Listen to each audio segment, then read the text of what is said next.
everyone for joining us today. I'm really excited to be able to moderate this conversation with Kiera, Jess, and Nadia. As we settle into our space for the afternoon, or I guess for the next hour, I'm going to ask that everyone keeps their videos and their microphone off. That will help people to spotlight the speakers, so you can put your full attention onto them. You can also adjust your view to hide non-video participants if needed. Closed captions are enabled for participants to turn on. There's also going to be 10 minutes at the end of today's conversation for questions. So if you've got questions, feel free to pop them into the chat. We are also recording today's presentation, and it'll be made available online to anyone who's interested in the next couple of weeks. I would also invite you to revisit our recording or also share with friends or colleagues who weren't able to join us today. My name is Natalia Mason. I use she, her pronouns. I'm the Equity, Diversity, and Inclusion Specialist in the College of Medicine's Division of Social Accountability. I am also a member of the University of Saskatchewan's Pride Planning Committee. So really happy to be able to offer this event to our members of our campus. And at the end of the session, I'll also share some links for other upcoming events to help celebrate Pride with USask today. I also want to acknowledge the land that we're gathered on today. I'm joining from the University of Saskatchewan's main campus, which is Treaty 6 territory in the homeland of the Métis. But the University of Saskatchewan stretches across the province and covers works in treaties 2, 4, 5, 6, 7, 8, and 10. We're going to be having a conversation today about queerness and identity, and I think it's really important to acknowledge that a lot of the beliefs that are held about gender and identity and sexual orientation are deeply tied to colonization. And as a result, there have been significant harms to our gender and sexually diverse communities in Saskatchewan, particularly people who are two-spirit. And so I know that that's probably something we'll touch a bit on in today's conversation, but I would also invite you to do some exploration into the history of two-spirit peoples in these territories and across Turtle Island to better understand that relationship between decolonization, indigenization, and helping achieve those healthy futures for everyone that we dream of. For today's panel, we are going to be talking about advocacy and also systemic harms, and ultimately about finding networks of care and creating and sustaining joy in one's life. Make sure that you are all taking the opportunity to take care of yourselves. If you need to step away and reach out to someone for support or guidance, please do that. We also have some supports that are available locally on campus or nationally by phone. So I've got a colleague that's going to pop those into the chat for people to access if they need. And for those of you at the USask campus, we're also always here in the Division of Social Accountability and through student wellness to provide support as well. All right, so now I get to move into introductions. So today's panel is being presented jointly by Student Wellness and the Division of Social Accountability, and we're really excited to host this conversation, Sustaining Self, Cultivating Joy, the Role of Community Care and Queer Advocacy. We've got three panelists with us today. Kiera Munroe is a Two-Spirit Anishinaabe woman from Yellow Quill First Nation, a law student at the University of Saskatchewan, and a community advocate. She serves on the board of the Two-Spirit Alliance of Saskatchewan and is passionate about advancing Indigenous, Two-Spirit, and LGBTQIA rights through law, education, and community leadership. Jess Klaassen-Wright is a genderqueer medical student and a white settler currently living in Treaty 6 territory. They have intersecting interests in queer and trans health, mental health, harm reduction, and addictions medicine. Outside of med school, they are a sibling, a child, poet, dancer, and musician, and they prefer to travel by foot. And we are also joined today by Nadia or Derrick Sanderson, who is a Two-Spirit and gender diverse member of the Apasquayak Cree Nation. Nadia currently works as a healthcare consultant with the Posqueyac Health Authority and brings extensive leadership experience in the healthcare sector, including serving as the former regional director of pharmacy for the Northern Health Region. In addition to their professional work, Nadia is a founding member of the local Tri-Community Pride organization and is an advocate for 2S LGBTQ plus inclusion and awareness. They regularly participate in public speaking engagements, sharing their knowledge and lived experience to promote understanding, equity, and support for 2S LGBTQ plus communities. All right, so to launch us off, let's get to know our presenters a little bit better. Kiera, I'm going to start with you. So to begin, can you tell us a little bit about yourself, including some of the work that you're doing in queer advocacy now, um, and share a little bit about like what brought you to that work and maybe what's bringing you joy in life? Bozo, I'm so happy to be here and honored and just privileged to sit and be able to have a discussion along with these amazing queer leaders. Yeah, so I'm Two Spirit. I'm Anishinaabe from Yellow Quill First Nation, and then on my mom's side, Métis from the Hell Crow Settlement. I finished my social work degree at First Nations University, and then I'm going into my third year of law school, and I'm most proud of the red road that I walk, and I'm committed to my Anishinaabe way of life. I'm a jingle dress dancer and committed to ceremony, culture, and community. And I've had the honor to be head dancer in a lot of different places like the Edmonton Two Spirit, Montana Two Spirit, and then San Francisco Bates Two Spirit Powwow. So I'm very proud of those things. And then I sit on Two Spirit Alliance of Saskatchewan, where we've done a provincial nonprofit organization where we want to bring awareness, culture, community, support, and advocacy. And then I also sit on the Elizabeth Fry Society. But my favorite position is being an auntie mom to all of my queer youth and Two Spirit babies. I'm so grateful to have that title. And then I also do some like modeling and I ride my motorcycle and I have some fur babies. So busy, busy. What brought me into my advocacy is I started my queer advocacy journey at Pride Home. And so, as we know, my people, Indigenous people, are overrepresented in these colonial institutions. So, I had the honor of working with a lot of Two-Spirit youth in this group home, sorry. And yeah, I just had the privilege of supporting and walking beside these incredible youth. These young people reminded me of myself. I once was a youth that was lost, homeless, feeling the impacts of intergenerational trauma, addictions, abuse, all of those great things that come along with being Indigenous. But I'm also so proud of my lived experience because I've been able to use that to help the other Two Spirit youth and queer babies. And so, yeah, it's just been very impactful for me. I've been wanting to, yeah, use my lived experience to show young people that there's another path and that they should be proud of who they are.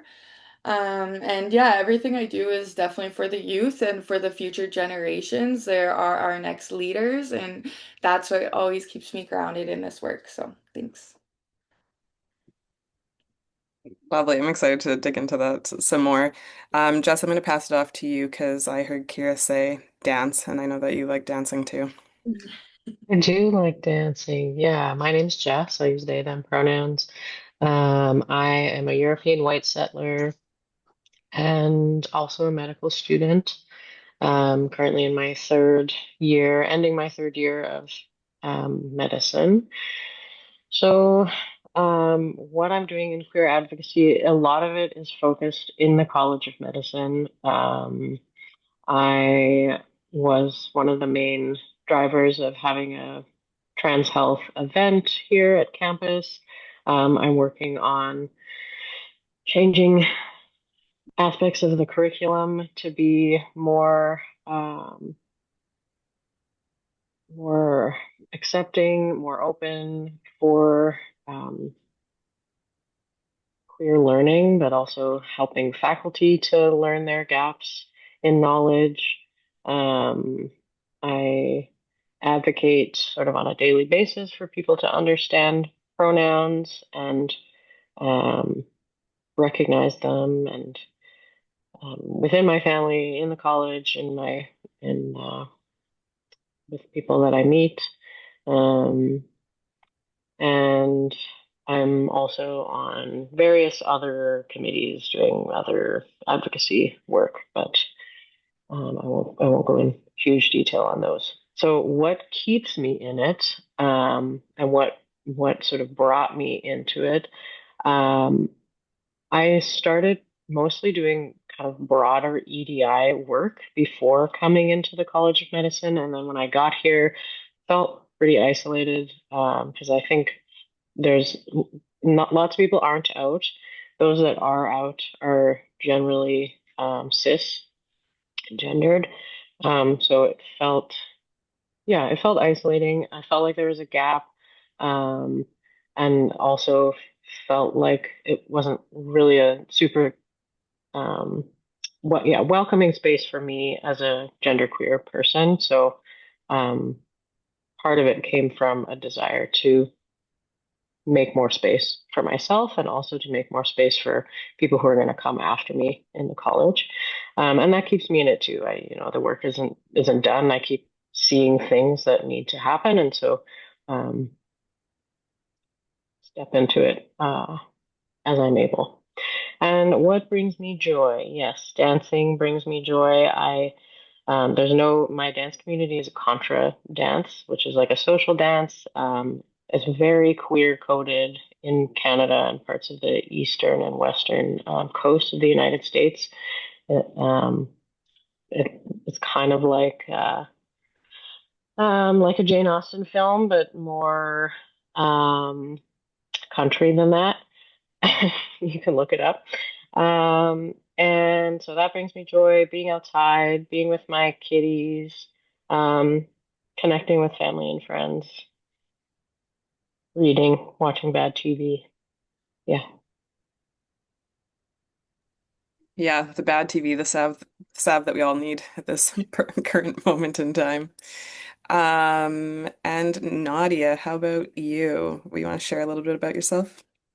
Yes, I'm seeing a big similarity in the in us as panelists here, and much of my intro mirrors the intros of the other two speakers that we have here today. I'm Nadia, also Derrick Sanderson. I go by he, she, they pronouns. I'm a gender diverse two-spirit person from a Pasquac Cree Nation. um, Share that kind of same thing as Kiera in the sense that my mother is Métis and my father is Indigenous First Nations from Pasquac. And yeah, it's been quite a journey. So I do a little bit of this advocacy work here, both as a role as a healthcare leader as well as a community leader. I do some speaking on this, and primarily my speaking is in the fact that I compare and contrast the duality that exists between Derrick Sanderson and Nadia. Because as Derrick, I am a white presenting, appear to be cis het, appear to be, well, I'm tall, able bodied, and so I'm aware of what privileges that gives me in the world. So I get to compare and contrast what a gender diverse Indigenous person and how the world interacts with me versus how the privileges I've had and what that's afforded me in life through being Derrick. So I do a lot of speaking about that, and I'm very aware of that, and I really compare and contrast those things.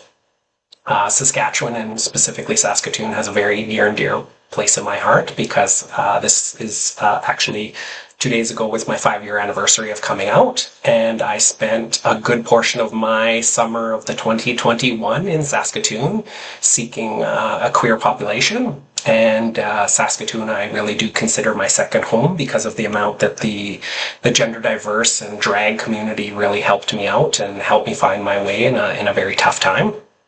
And that's one of the reasons I'm in this is that giving back. So immediately after coming out, I co-founded and chaired our local community, our local tri community. Just like my other two co-hosts here, I love dance. I'm training to become a jingle dance dress dancer. So I've been in lessons all month, and I have my regalia, but I have not yet danced. And last year I did drag for the very first time. It wasn't pretty, but I had fun, and it was great. So we've had 4 drag shows already in our community, and I guess one of the biggest things I want to say about this is my own personal mission. My partner, myself, and our 3 children really, really looked at moving away from this community when I came out to look for a community that had more gender diverse. OCN is very well known for being quite accepting of the gay and lesbian population. So sexual diversity is there's been so many pioneers before me that have laid down a groundwork, but really our gender diverse and trans youth either are suffering from mental health challenges, addictions, or they're leaving either through SI or through just leaving to other communities. So my own thing is that if with all the privileges that Derrick had coming into this, being business owner, being an upstanding member of society, and if I can't do this with a partner and a supportive family, how do youth have that ability where they may lose that connection or they may lose those different things? So I'm very much in the same as the rest of the speakers here today in saying that I'm here for the youth. I'm here to pave the way, and just one of those things that brings me joy is when I first came out. I knew there was a ton of two-spirit and trans and gender diverse people around. They were just all hidden. And within the last 5 years, I've seen an explosion. And by explosion, exponential growth is really easy when it's one. So, to go to our local establishments and our bars and that sort of things that exist here and have, 3 or 4 gender diverse or trans youth feeling safe enough to be out in our community is a huge thing. And knowing that I was a part of that brings me a ton of youth, and to know that I was not aware, and again, just because I wasn't aware doesn't mean it wasn't happening, but I wasn't aware of anybody actually transitioning in our community, and now I'm aware of at least 6 or 7 individuals that are actively transitioning in our tri community. So that brings me joy, and those are much much younger than me, so I can't always relate to because there is quite an age gap between myself and the rest of the community, but it is one of those things that brings me a great deal amount of joy, and seeing people staying in our community, feeling accepted, and I guess that's coming to these things also brings me joy in hearing other people's stories. There's not a single event I do or public speaking event I do where I don't gain just as much as what I do through sharing my stories and sharing my and what I love about these spaces and queer spaces in general is there's a lot of authenticity. People are really honest, and that it brings down that facade. And I think a good portion of my life, I lived a life of very much a little bit of a facade. And I think we do that in society quite a bit. And the queer community is very good at getting to the heart of who you are. And that's one of the things that brings me the greatest amount of joy. Thank you for that. Honestly, this has been so great. I think we could end the panel right here because like we've already touched on so many brilliant, beautiful ideas. But I really like I think like the relationship to youth. I also the staying relevant with youth. Hard. People don't realize how hard that is. I was a sex ed teacher for a long time, and I'm sure Kiera can relate as well. That's that is a struggle. But yeah, I think that the way that you've painted the queer community, whether in larger cities or smaller, um, communities is really beautiful. When I used to travel, I always kind of have thought of like queer communities or gay bars or whatever it might be as like an embassy, and like a safe space to land when I don't know where I'm going or I don't know what I'm doing. And so, having been able to contribute to ensuring that those spaces continue to exist has been meaningful for me. And I think I'm hearing that it's meaningful for all of you as well. I've been out for a little bit more than 10 years, and I've seen like a really significant change in Saskatoon in particular, just in the kind of like level of acceptance and the visibility of the queer community, but I think that we also know that there have been significant pressures from government and other systems that challenge a lot of the progress that has been made over the last few years. So my next question is about kind of the most pressing or urgent, challenging issues that we're experiencing right now for queer advocates in Saskatchewan. What do you see as being the most challenging issues? I'll maybe go to Jess first. Sure. That's a big question, and my lens is very limited and currently to the medical field, just 'cause that's the bubble I've been in for longer than I'd wish. Yeah, I think the thing that feels most urgent is whether it's true or not is the kind of how much impact it actually has, but that the ideological pressure from the South that is um, bringing out similar ideologies, feelings, um, expressions of discrimination in our own spaces here, and um, and that feels really scary. Like even if it doesn't actually impact the laws and the ways that trans and gender diverse folks are treated, it feels like an environment that is not as safe as it once was. Um, it feels like the future is really uncertain, and that impacts how you move through the world every day, how you're able to take on your life with energy. So just that feels really challenging and urgent to me. Um, yeah, I'll leave it there. Um, Kiera, what are you thinking? Yeah, no, I appreciate that. And yeah, what feels most urgent is ensuring that Two-Spirit and queer youth have spaces where they feel safe, respected, and supported, and where they're able to thrive. So as we know, as Indigenous people, we know how it is when colonial institutions try to tell you who you are, and I just want to say how like Two-Spirit people, we've been here since time immemorial, and me being Indigenous and queer aren't two separate things. They are the same thing. My queerness is Indigenous and it is traditional.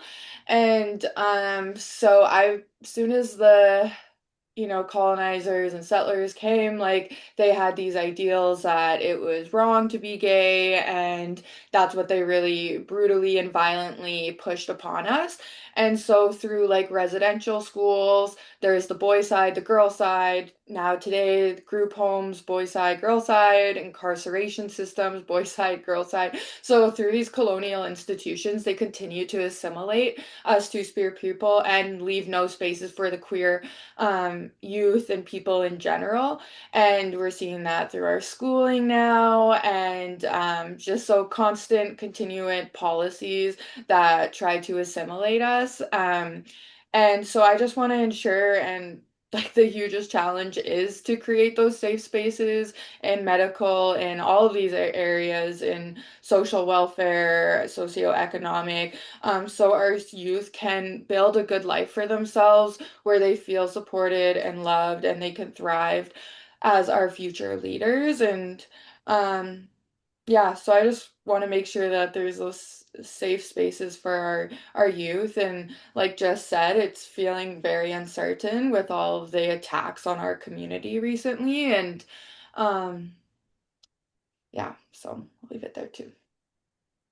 Thanks. I appreciate you highlighting that kind of like original site of violence with colonization. I think sometimes people don't realize that that was a really intentional decision made through the process of colonization was to target and ultimately kill a lot of Two-Spirit people because they represented a challenge to the patriarchy and to the hegemony of the dominant class that was trying to assert their power.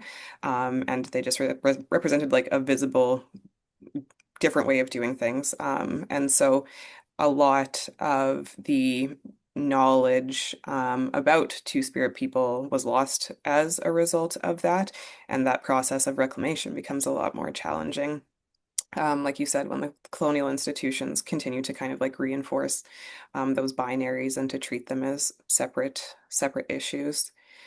Nadia, you're joining us from Manitoba. You might find yourself in a slightly different political environment, but I'm wondering what of this kind of is resonating with you. Yes. I think, well, it's very apparent and very well known amongst the queer community, the difference between Saskatchewan and Manitoba, having a very supportive government here in Manitoba and an Indigenous leader who very much is an ally of the Two-Spirit and queer community. So from a governmental standpoint, I can't speak to the challenges. I know what some of them are through talking to, through friends and other members of the queer community that I know in Saskatchewan, but I'm not living and feeling what that specific issue is.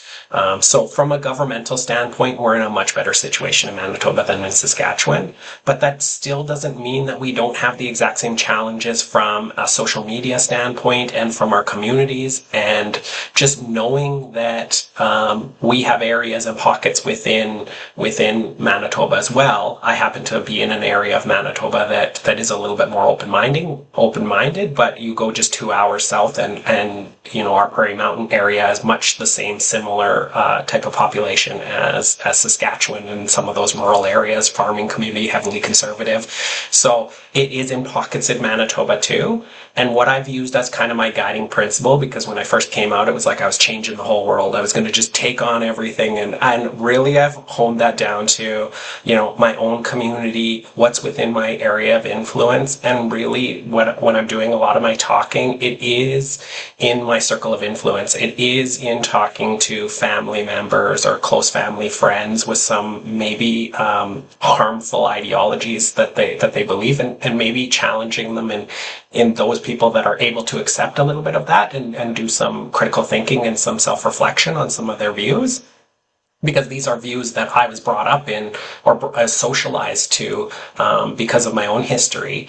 And so having that ability to speak with them from both a privileged as well as a queer voice, to be able to do that. And I say a lot of our battles are happening at the kitchen table right now. And I think for me specifically, I know for a good year, I was everybody's topic because we're such a small community, and being, out and proud and very heavily onto social media. And that, I had to monitor all my social media posts, because just the amount of, as my social media following got bigger, then my algorithm started bringing in people from not our community or very rural, and sometimes even people from Saskatchewan and in those rural farming towns that are highly conservative. I don't want to paint a brush. I'm just kind of generally, and I had to be very careful about what I consumed. And so coming into that, I think many of the same sort of things, and myself, is trying to create safe spaces here for the youth, similar to both the other speakers as well. And I'm doing that within my own circle of influence and what I'm able to do, and trying my best to limit social media, because really just the amount, how the algorithms work, and with, our neighbor to the states there, it really has made some people with some very ugly and hateful views feel empowered to share those more openly. And I think part of why we do things like this is to remind people that that isn't acceptable, and we need to be having these type of conversations so that people can have them at their kitchen tables or in their workplaces or wherever, to just make it even slightly more safe for our queer community and our queer family members that maybe don't have the ability to voice out due to many different systemic pressures. I like what you said there about the kitchen table conversations. I think that that's something that I reflect on a lot as well. very early in my advocacy journey. I think it felt like you got to talk about everything and comment on everything and be everywhere all the time. And realistically, that's not possible. And it also doesn't necessarily like lead to high quality conversations. And lately, I've been spending a lot of time reflecting on the idea of community, and I've kind of like reached a place where I think that that's genuinely the only option that we have to confront all of the hate in the politics of division that we see, coming out of the States, but in Canada as well. And so, like, ultimately, that means not um, cutting people out of conversations, but rather taking the time to talk about it and to explain things. And some of the like ideas that we're talking about are really complex, and usually people who are in a state of fear don't do super great with like really complex ideas. And so continuing to build those relationships with the people that you have connections with, I think is a really impactful way of making change. And sometimes you don't get to see the cumulative impact as quickly, but it does really add up. So I want to shift now a little bit and talk about the idea of joy. There is a famous Dan Savage quote that I'm not going to quote perfectly right now, but where he's talking about kind of like going to funerals in the morning, mourning the lost community members through the HIV/AIDS epidemic, protesting in the afternoon, and then dancing at night. So each of you has shared something about what brings you joy. I think that we also know that joy is an act of resistance, particularly to a system that's trying to diminish or, I mean, I think ultimately eliminate people who live or love like you do. So, what do you think finding joy means to you in this moment? And I'm going to toss it back to Nadia. Yes. I think that quote is a really, really good quote. And in full transparency, I've had probably some of my darkest times through my, after coming out and being my true authentic self and having to deal with the internalized shame and guilt and things that society has said, both because I leaned heavily into my, my indigeneity is at the same time as leaning into my two-spirit, gender diverse identity. So those compounded fairly heavily upon each other. But through living my true self, that pain also led to a lot of joy and a lot of learning to love myself and truly love myself. And I think, in a lot of Indigenous knowledge keeper and two-spirit advocates have shared so much knowledge about how we can't truly love. We can't truly do a lot of these things until we learn to love ourselves. And that includes the areas of ourselves that society has told us maybe are a little bit more unwanted or are not deemed to be, something that can be loved. And through coming out and seeing so many of, friends and family still stick by my side. Yes, I lost some friends. Yes, I lost some, some distant family members that are no longer part of, who I still deem to be kind of my close-knit circle. But I've gained so many more people through this. And for somebody to love and accept me as my true authentic self brings about a level of joy that I had not experienced before. So I get to go back and relive some of these relationships, knowing that these people love me more than just the facade and the things that society deems to be worth loving. So in a lot of these things, that brings me a whole great deal of joy. And it brings me a great deal of joy seeing others and the amount that confided in me. Like I can't even tell you, I think I've lost count of the amount of people in this community that have come out to me that still are not yet coming out publicly, but there's so many of us. And as we show our visibility, as we show our joy, as we share our stories, so many more have the courage to do the same. And that brings me joy. So as I see some people who in my first year, privately told me that they were two-spirit, or privately told me that they were trans, or that they were gay or lesbian or whatever. And in this 5 years, some of them have come out publicly and are joining this conversation. It brings me so much joy to see that happen. And it does make those people that are hateful and resentful, it does quiet them down a little bit. You know that they still have those views, but at least they're not as loud or as public, or they don't feel safe to say those sorts of things. And that brings me a great deal of joy. When I know that somebody who made a really bad comment, and I'm not going to leave a restaurant or leave a bar or leave a public space when I'm Nadia. And if that makes them feel uncomfortable, I'm not leaving. They're going to leave, or they're going to just have to deal with the fact that I'm going to be who I am. And that brings me a little bit of a joy too. You know what I mean? Those type of comments, we need to make them back to where people don't feel safe to make, or feel accepted to make hateful or derogatory comments to any group. And that's not just the 2SLGBTQ. That is the unhoused. That is our brothers and sisters that are struggling with addictions or mental health issues. And we need to bring that back to the point where it's no longer popular or okay to take our marginalized communities and say really bad stuff about them. So as that decreases, that helps me to bring a whole bunch of joy, and knowing that we're out and we're visible and we're working together and we're doing things like this, it brings me so much joy, and it just fills my cup as we have these conversations. Yeah, absolutely. I think that there is something like really beautiful about getting to witness authenticity in other people, and having people witness that in you. And sometimes queerness like brings that to you from avenues that you wouldn't necessarily have expected it.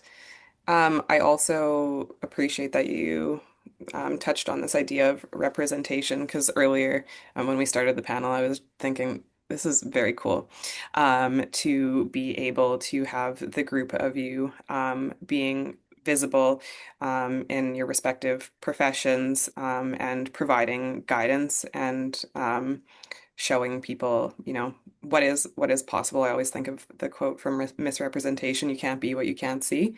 And you're just creating such um, beautiful and unique ways of being in your own spaces. Kiera, what does finding joy mean to you in this moment? Yeah, so I mean, it is National Indigenous History Month and Pride Month, so I'm allowed to act up a little bit. No, it's this month like reminds you, and sometimes doing this work, it can feel like a little bit lonely at times, especially when you're like out of the doing the work outside of the queer community and in these colonial institutions and stuff. So it can feel lonely, and so doing things like this and just seeing all the pride this month is just truly just so amazing and fills my cup. And I guess as an indigenous person, like my ancestors have had policies that have tried to assimilate them. So just being here, a two-spirit Anishinaabe person, being able to advocate and share laughs and hear the drum and dance and participate in my ceremony and be accepted for who I am in my communities as well. We've come a long way with our advocacy and in our own communities and stuff like that as well. So that definitely brings me a lot of joy. And when I see young people that feel seen and supported and have those spaces to literally just thrive and, um, explore themselves and just feel supported, it definitely brings me so much joy. And so, yeah, and like being able to be at speaking opportunities like this and getting to share my story and hear other stories like the rest of this panel has been so inspiring, and I've learned a lot. And yeah, I'm just feeling so much good vibes right now. So, make which. I'm like also seeing some sort of advocates dance club emerging out of this session, where we gather to relax, refresh, rejuvenate, and plot. So Yeah. everyone stay tuned for the details of that. I'm sure that everyone's got lots of time in their busy schedules. Jess, talk to me about what brings you joy.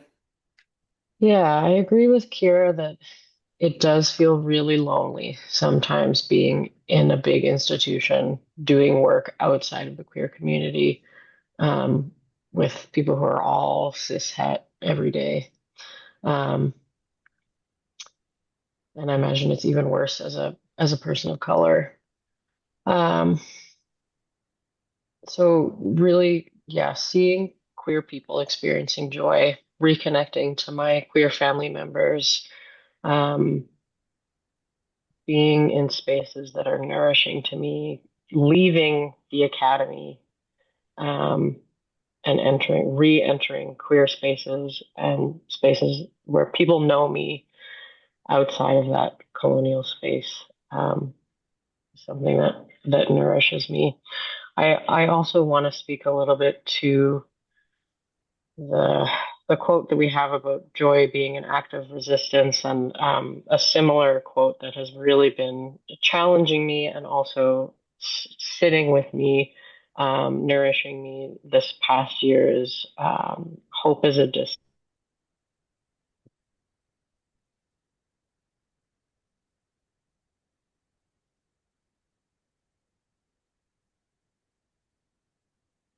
Okay, hopefully they come back in a second here. Like, of course, disappears as they're about to drop the wisdom of the quote as Discipline, well. and that's from abolitionist and organizer Black.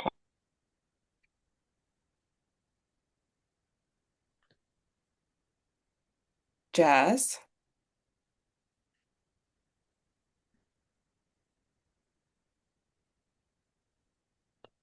you cut off for a second there. Take us back to the beginning of the quote. The beginning of the quote. Okay. Um, so yes, it's a quote from Mariam Kaba, who is a Black American activist, abolitionist.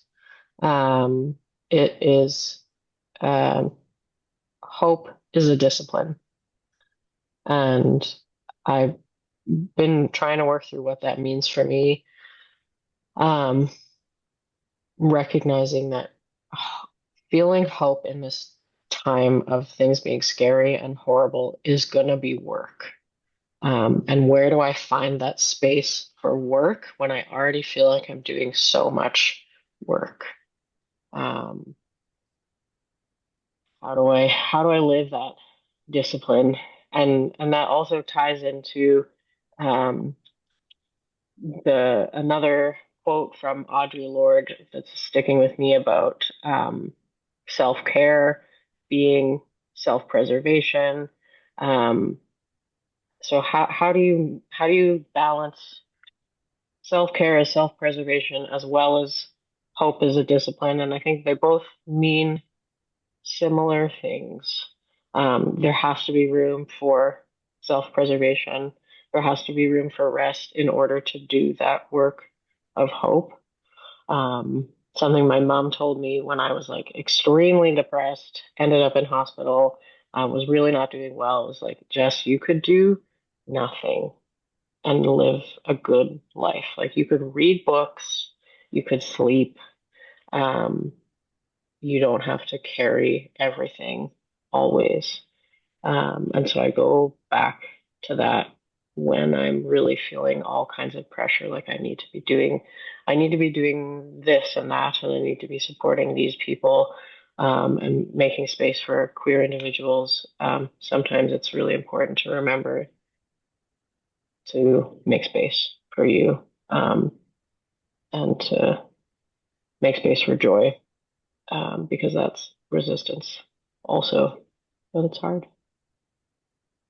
It is hard. I think I also really identify with that. The burden of feeling like you have to do it all the time, and any time that's not committed to doing the work is somehow wasted time. But I think that existing and thriving is also the point, and showing that there is a way to do those things simultaneously. I personally always try to remind myself that urgency is in many ways a characteristic of white supremacy, and the things that we're working on were a problem yesterday, and they're still going to be a problem tomorrow. And if we're going to build the solutions to those, then we need to be building like really big project solutions, and that takes longer. And so expecting everything to look different tomorrow is not gonna be likely. And that also somehow when you look back at all of the things that you did do, you start to realize that they have um, collaboratively become something bigger than maybe you realized. So much good wisdom in quotes. Jess and I are both big quote fans, but we've kept it to an appropriate amount of quotes for today's panel. Um, okay, we've got 12 minutes left. I do want to leave some time for questions. I've seen some stuff popping up in the chat there. So for the last question, I want to ask, what does interdependence and community care look like for advocates? And Carol, maybe go to you first. Yeah, so, as queer advocates, we're not advocating for things that are far away from us. We're advocating for issues that we've all lived through. We carry our personal experiences, our family's experiences, and our community's experiences into this work. And I think community care recognizes that we're not doing this work alone. And as Indigenous people, we've always had the teaching of like, it takes a village to raise a child. And um, community care means like checking in each other, sharing our knowledge, inviting to ceremony, to events. And so self-care for me means like balancing among the mental, emotional, spiritual, and physical, and ensuring that I'm hitting each one of those, and yeah, being within community and just knowing that like reminding myself that I am not doing this alone, and it really does take community to do it together, and to not be so interdependent. And yeah, so as often like we spend so much time caring for others. And so I remind myself that I need to pour back into myself to continue doing this work, and to just show, the younger generation as well that it's so important to um, pour into yourself as much as you're pouring into your community. So. That's beautiful. Thank you. Um, Nadia, how about you? Yeah, I would say for me, it's that reminder of empathy. As we go through this, it's reminding us of being empathetic of those who are around us, as well as I'm this firm believer in, indigenous spirituality, karma, and these sorts of things. You put good energy out into the world, good energy comes back. And I firmly believe that, because at my darkest moments, and it was members of the queer community that came to me, helped me, shared knowledge, Indigenous knowledge keepers and Two-Spirit advocates.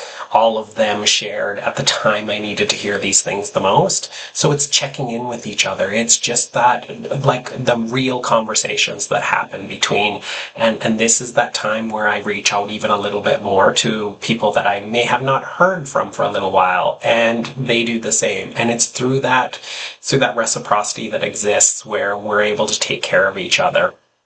And yes, I believe we need to be careful about how much we take on. So as we go through this, I burned out in my very first year, and went a little bit too hard. And just a reminder that yes, we need to take care of ourselves first, because if we can't take care of ourselves, then it's more impact for the community around us and our families as well. So it's checking in on each other, it's being empathetic, it's putting that love out there, and I'm a firm believer that it comes back to, and because it has for me. So thank you. Yeah, when I was originally reflecting on our topic for today's conversation, I was, just thinking about the idea that I think part of queerness is this idea of survival, and I don't want it to mean the like negative kind of survival, but queer people have always found a way to survive, even through the most challenging of times. We have always found a way to care for one another. Like I'm thinking back to the AIDS epidemic and, people caring for patients in hospitals when providers weren't willing to be there. And that kind of community care that you're talking about, it doesn't need to be huge. It can just be the what's up, how are you doing, check-in text, or like Kiera said, inviting people to join you at events or in ceremony. Um, and all of those little acts add up as well. And I think even as much as sometimes some of these things seem like work, um, that there's a joy in doing it too, and a kind of like replenishing energy. Um, Jess, any thoughts on that?